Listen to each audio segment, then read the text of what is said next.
South Africa മത്സരം പുരോഗമിക്കുമ്പോൾ Indian ആരാധകർ ആകാംക്ഷയിലാണ്. ഇന്ത്യ സിംബാബ്വെ മത്സരത്തിനായി അവർ കാത്തിരിക്കുകയാണ്.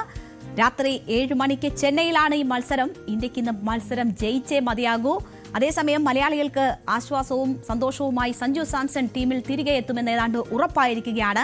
അക്സർ പട്ടേലും ടീമിലേക്ക് തിരിച്ചെത്തും എന്നതാണ് സാഹചര്യം. ഹരികൃഷ്ണൻ ഇതിന്റെ വിവരങ്ങളുമായി ചേരുന്നുണ്ട്. ഹരി, ഓരോ ഇന്ത്യൻ ആരാധകന്റെയും നെഞ്ചിൽ തീയാണ് എന്ന് തന്നെ പറയാം. ഒരു ഭാഗത്ത് നടക്കുന്ന മത്സരം അതിന്റെ ഫലം പോലും നിർണായകമാണ്. ഇന്ത്യ വലിയ സ്കോറിൽ ജയിക്കേണ്ടതൊക്കെയുണ്ട്. അപ്പോ എന്താണ് സാഹചര്യം? സഞ്ജു തിരിച്ചു വരുന്നത് ഒരു പ്രതീക്ഷയുമാണ്. അല്ല, തീർച്ചയായും രേണു, അത് തന്നെയാണ് നമ്മൾ കഴിഞ്ഞ ദിവസങ്ങളിലൊക്കെ സംസാരിച്ചുകൊണ്ടിരുന്നതാണ്. ഇന്ത്യക്ക് ഇത് മരണക്കളിയാണ്. എന്ത് വന്നാലും ജയിച്ചേ മതിയാവുകയുള്ളൂ എന്നത് പറയാതിരിക്കാൻ കഴിയില്ല.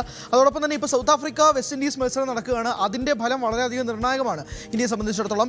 അതിൽ സൗത്ത് ആഫ്രിക്ക ജയിക്കണം എന്നുള്ളതാണ്. കളിയുടെ ഗതി അനുസരിച്ച് ഇപ്പോൾ സൗത്ത് ആഫ്രിക്കയ്ക്ക് അനുകൂലമാണ്. വെസ്റ്റ് ഇൻഡീസ് 20 ഓവറിൽ നിന്ന് 176 റൺസ് നേടിയപ്പോൾ ഇപ്പോൾ പവർ പ്ലേ കഴിഞ്ഞിരിക്കുന്നു സൗത്ത് ആഫ്രിക്കയ്ക്ക്. 69 റൺസ് വിക്കറ്റ് നഷ്ടമില്ലാതെ നിൽക്കുന്നു സൗത്ത് ആഫ്രിക്ക. അതായത് ഇനി അടുത്ത 14 ഓവറുകളിൽ നിന്ന് 108 റൺസാണ് സൗത്ത് ആഫ്രിക്കയ്ക്ക് ജയിക്കാൻ വേണ്ടത്. 10 വിക്കറ്റ് കയ്യിലുണ്ട്. ഇന്ത്യൻ ആരാധകരെ സംബന്ധിച്ചിടത്തോളം അത് ആശ്വാസം നൽകുന്ന ഒരു റിപ്പോർട്ടാണ്. കാരണം സൗത്ത് ആഫ്രിക്കയ്ക്ക് ജയിക്കാനുള്ള സാധ്യത കൂടുതലാണ്. 10 വിക്കറ്റ് ഇപ്പോഴും കയ്യിലുണ്ട് അവർക്ക്. അപ്പോൾ സൗത്ത് ആഫ്രിക്ക ജയിച്ചാൽ മാത്രമേ വെസ്റ്റ് ഇൻഡീസിന്റെ നെറ്റ് റൺ റേറ്റ് കുറയുകയും ഇന്ത്യക്ക് സാധ്യതയുള്ളൂ എന്നാണ്. അപ്പോൾ ഇന്ന് വൈകുന്നേരം 7 മണിക്ക് ചെന്നൈയിൽ നടക്കുന്ന മത്സരം വളരെ നിർണായകമാണ്. സഞ്ജുവും ടീമിലേക്ക് തിരികെ വരാൻ പോവുകയാണ്. നമീബിയക്കെതിരായ മത്സരത്തിന് ശേഷം സഞ്ജു ടീമിലേക്ക് തിരികെ വരാൻ പോകുന്നു. അക്സർ പട്ടേലും ടീമിൽ സ്ഥാനം നേടാൻ പോകുന്നു. 2 പേര് മിസ് ഔട്ട് ആവും. ഒന്ന് വാഷിംഗ്ടൺ സുന്ദർ, മറ്റൊന്ന് റിങ്കു സിംഗ് തൻ്റെ ഫാമിലി പ്രശ്നം കാരണമാണ്. വാഷിംഗ്ടൺ സുന്ദർ കഴിഞ്ഞ കളിയിലൊന്നും മികച്ച രീതിയിൽ പെർഫോം ചെയ്യാത്തതുകൊണ്ട് വാഷിംഗ്ടൺ സുന്ദർ മാറി നിൽക്കും.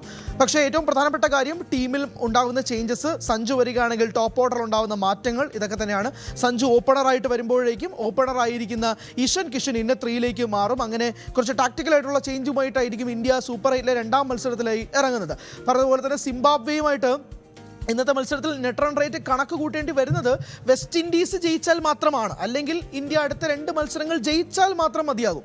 ഈ നെറ്റ് റൺ റേറ്റിൻ്റെ കളി നമ്മൾ രാവിലെ തൊട്ട് സംസാരിച്ചുകൊണ്ടിരുന്നത് ഈ south Africa versus west Indies മത്സരത്തിൽ എങ്ങാനും വെസ്റ്റ് ഇൻഡീസ് ജയിച്ചാലാണ്. പക്ഷേ നിലവിലത്തെ സാഹചര്യ പ്രകാരം സൗത്ത് ആഫ്രിക്കയുടെ കയ്യിലാണ് കളി ഇരിക്കുന്നത്. ഇനി ഒരു അത്ഭുതം സംഭവിച്ചാൽ മാത്രമേ വെസ്റ്റ് ഇൻഡീസ് ജയിക്കേണ്ടി വരുള്ളൂ. അപ്പോൾ നിലവിൽ നമുക്കിപ്പോൾ നെറ്റ് റൺ റേറ്റ് ഇപ്പോൾ തൽക്കാലം ഇക്വേഷനിൽ നിന്ന് മാറ്റി നിർത്താം.